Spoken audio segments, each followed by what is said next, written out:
ఇప్పుడు కేవలం 7999కే up to 10 kgs వరకు బరువు తగ్గి అధిక బరువు నుంచి వచ్చే ప్రధాన సమస్యలను దూరం చేసుకోండి. సీఎం చంద్రబాబును కలిసేందుకు మంగళగిరిలోని టీడీపీ ప్రధాన కార్యాలయానికి భారీగా తరలి వెళ్లారు పార్టీ కార్యకర్తలు. పార్టీ కార్యాలయంలో ఇనుప గ్రిల్స్ తో బారికేడ్లు ఏర్పాటు చేయడంపై చంద్రబాబు ఆగ్రహం వ్యక్తం చేశారు. పాత ప్రభుత్వ విధానంలో హ్యాంగోవర్ను వీడాలని పోలీసులను హెచ్చరించారు సీఎం చంద్రబాబు. తనకు ప్రజలకు మధ్య ఎలాంటి అడ్డుగోడలు ఉండడానికి వీల్లేదని స్పష్టం చేశారు. ప్రజా వినతుల స్వీకరణకు వీలైనంత ఎక్కువ సమయం కేటాయిస్తానన్న సీఎం చంద్రబాబు ప్రజావేదిక ఉంటే వినతులు స్వీకరించడానికి అనువుగా ఉండేదన్నారు. కానీ ప్రజావేదికను కూడా జగన్ కూల్చేశారని అన్నారు. ప్రజావేదికను మళ్లీ నిర్మించబోమని, విధ్వంస పాలనకు ప్రతీకగా అలానే ఉండిపోతుందని అన్నారు.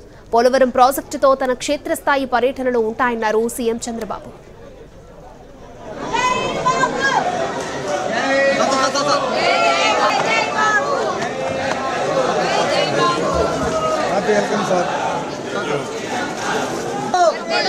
వదిలాలి నారా చంద్రబాబు గారి నాయకత్వం, వదిలాలి నారా చంద్రబాబు గారి నాయకత్వం.